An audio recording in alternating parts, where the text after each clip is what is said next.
Let's go on to the next guy. And this is a guy who had a really, really good combine and has risen up a lot of boards and seems to be getting a lot of buzz. And that's Jalen Williams, a 21-year-old 6'6" wing from Santa Clara who, again, not many people really had in this discussion as a first-round guy maybe a couple of months ago, but the combine numbers really worked in his favor.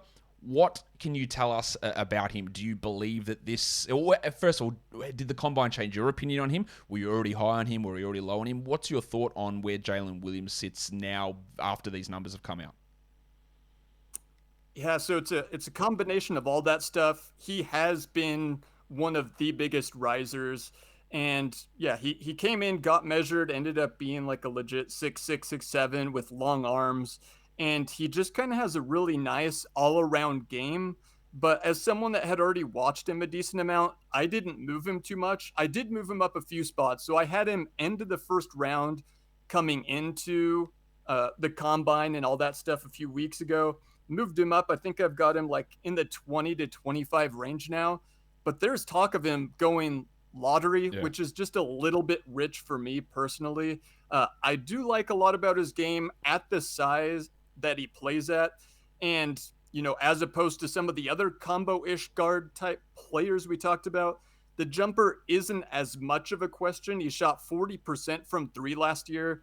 And I also like to break it down by, pull up versus catch and shoot. And I think he's going to be able to take more catch and shoot jumpers in the NBA. And last year, shot over 46% on catch and shoot jumpers. So really, really well there. But there is a little bit of worry with the small sample size shooting because you go back 1 year for him and he shot only 27% from three. And so that's kind of the trick with these older upperclassmen is how much of that is small sample, how much is real improvement. And I'm kind of in the middle personally on that. And that's why I have him more kind of mid but later first round as opposed to a lottery pick. Yeah, like he shot 35% as a freshman, 27% as a sophomore, then 40% last season. I guess the thing you could look at is the free throw percentage has been solid enough, 76, 76, and then 81 last year. So he's been a solid free throw shooter, showed some improvement there. One thing that will be important, I think, with him, and I want to get your take on this, is you look at that he averaged over 4 assists per game with a 2-to-1 assist-to-turnover ratio. Is he a guy that can do any work NBA level, creating, handling, running pick and roll, or is that just a fact of the team he was on and the environment that he was in? Is he gets those assists just because he handled the ball that much, and they sort of aren't going to be able to translate that skill across to the NBA? Yeah, I'd say it's like pretty unlikely that he ends up being like an NBA team's absolute primary on ball guy. But how many guys really are there like that in the NBA, right?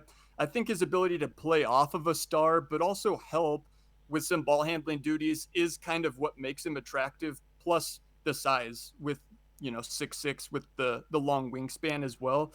But to your point with the passing, one stat I looked up that's pretty interesting is, I don't want to read too much too often into like plus minus net rating in one college season, but for him on his team, it really stuck out because for him, he had a plus 20 net rating, which was way higher than anybody else on his team.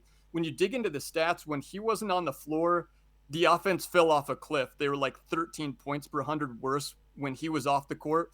And, that makes sense. He's playing for Santa Clara, not a ton of high end talent there, but he was able to prop that offense up in college. I don't see him again as a primary guy, but again, the point is, I think he's kind of attractive to teams is the ability to help on the ball, but also play off the ball, shoot it with some size. In terms of looking at guys who are wing size and their passing ability, I would, correct me if I'm wrong here, I would say that his passing ability is better than Jaylen Brown when he came into the NBA, but maybe worse than where Jaylen Brown is now. It's certainly better than where Brown was coming in, and I don't even think Jaylen Brown is that great right now No, as a he's playmaker. not. So it's similar. We'll see what happens and what role Jalen Williams is used in when he comes into the league. I will say though that a lot of the creation that happens in the NBA is like athleticism based, and while Jalen Williams he's not an explosive athlete. He is smooth, but he's not going to be creating advantages in isolation like a Jalen Brown can do.